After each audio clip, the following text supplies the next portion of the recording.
really far out there. Like, this is not me saying 100%, but I think what we are living through with this, with Lex here, and what this is really all about is experimenting with this idea. Experimenting, even if it's just like some kind of weird kind of like quantum data teleportation, right? Where the person is literally being interviewed, but they're being interviewed from their home, wherever they live. And like, it's being projected into this hologram or this clone that is sitting there in the room with Lex.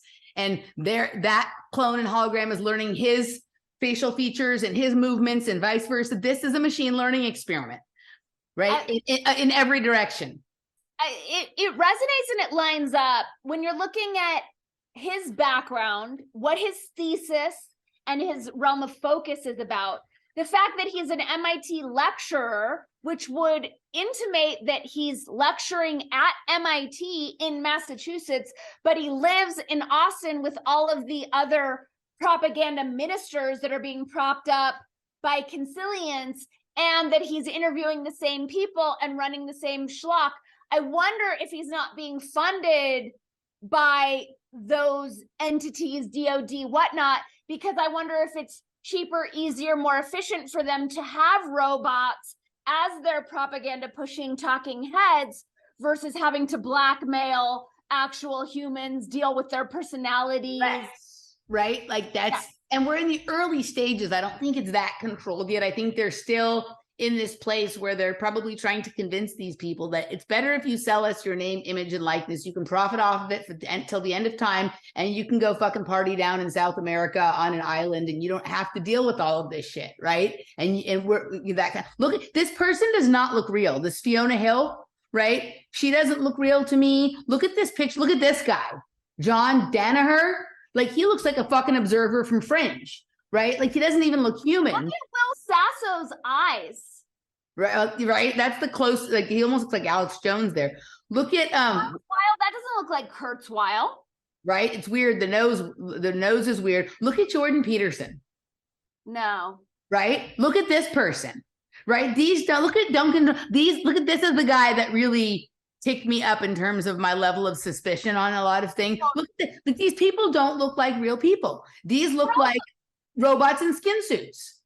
Martin Rees looks like David Rockefeller. Where's Martin Rees? Yeah. Mm-hmm.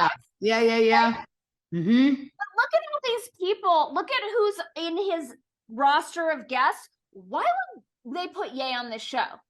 Right. He's like, what doesn't belong here? Right. Lex Fridman interviews a goose. These are these crazy. Remember when I was telling my story about the goose? Did you hear the story about the goose out here? This is literally right out in front of my apartment. 6 months ago, that's when I was talking about the goose. This is a different goose, but he's also obviously having weird interactions with geese out here, right? Why would Rick Rubin talk to this guy? Right. But look, I mean, the whole combination of people is bizarre, right? We are experiencing we are part of an experiment with this. This is an experiment, and the experiment is this. Well, and this explains, because I've asked you many times, why does this guy have a show? Like, I don't get it. So this would explain it, is that it's an experiment that's taking place in the public sphere to see if people will buy it. It's an omnidirectional experiment. He's being experimented on. The guests are being experimented on. We're being experimented on. I'm sure there's some other factions that I'm not even thinking about or considering.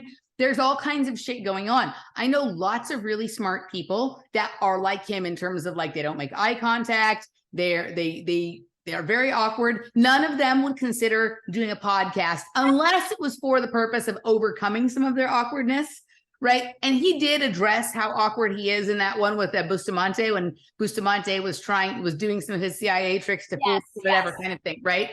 So, but there's a part of me, and again, this goes to when I passed him on the trail. It was painful to watch him run, but I didn't get dark vibe, evil vibe, anything like it.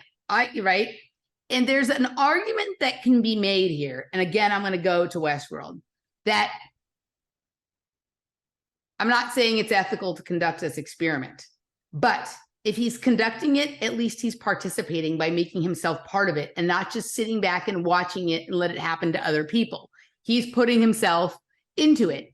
If you watch Westworld, Hey, superstars, I'm interrupting our current programming to remind you to click that subscribe button, to like, to share, to comment. Your comments go a long way in convincing the algorithm to give me more reach. As well, I am inviting you to click that bell so that you'll be notified every time I post an awesome video. Okay, back to our regularly scheduled programming. Westworld, the Ed Harris character, William, right? He's like the most obsessed with the figuring out the maze of the park, right? He owns the park. And he can't fucking fix it. He keeps putting himself into these situations, right? That generally when someone is just trying to do something like evil scientist experiment to someone else, they just do it to other people. He's going in, right? He's going in and his, at times been scalped and shit like that in the thing, right? So I think Lex completely believes in this shit. That's what I was going to say was like, you're not getting evil vibes because he thinks this AI transhumanist stuff is he doesn't have guilt. He doesn't have shame, but I don't think that means that he's not working for a techno-fascist. 100%. He's perfect for them because he really believes in this. He's right. Probably a super nerdy kid that was awkward his whole life, played video games, built robots and radios and shit like that, and figured out that he can do all of this neat stuff. He can create imaginary friends that seem like they're real. He can do it, all this kind of stuff. And he's just doing this. And he's kind of like, I'm sure he's not dumb. He's aware that there are fucktards with evil intent out there who are misusing whatever his intent is. But he's like, this is what I'm into. I'm doing this. And I know why I'm doing it. And whatever anyone else does with it, that isn't my concern. This is what I'm doing. And we can have a debate about the ethics around that and whatnot. But he has put himself in the middle of his own experiment. He's not conducting it from afar and not like if it goes awry, if it gets figured out, if something goes terribly wrong or da-da-da-da-da. So on some level, he's an ethical scientist, right? Which is not the same as a lot of these other people who have been practicing scientism from their castles and letting all the people just, Bill Gates doesn't eat the fucking GMO corn he grows. Oh, hell no. Right. So my feeling is that Lex eats his own, whatever he grows. Right. It's kind of like the scientist who drops the acid that they make as opposed to just gives it to unwitting users. I hear what you're saying. And I see that aspect, but I also see deceiving the public to this extent, not super ethical. Right. I mean, we don't know. This is just me making stuff up. If it's just him experimenting with his own name likeness, not just him, or he wouldn't have 2.2 million followers and he wouldn't be booking these guests. Who would want to talk to him? Whatever it is, there's something funny afoot here. I've laid out lots of possibilities as to what I think it is. I'd love to hear feedback from other people that like to really go out to the wild edge with this. But I am pretty certain that there is something like this going on, that this is exactly what the things he teaches about and lectures on and writes about. This is the laboratory setting, right? Yes. People teach, they lecture, and then they go into the lab and they conduct the experiment. Yes. This is the lab. YouTube is the lab. Austin is the lab. I'm dying to run into him again on the trail or in a bar or something like that, and see sort of where one could go with this. But I think this was just momentary research while I was on the phone with you the other day. I have not dug deep. I should dig deep. It's on the list of the 10 million other things I could dig deep on if I could figure out the pocket dimension trick reliably that worked every time, right? Yeah. But I think that there's something much larger afoot here. And I think people should watch the Congress if they haven't watched the Congress yet. And when you look at Robin Wright Penn in the geometric camera that's taking pictures of her from every angle, with every expression, with every word, and all of this kind of stuff, and then is going to upload it into the system that will now be her likeness, right? And we look at these people in these little thumbnails and stuff like that. It's it, dude.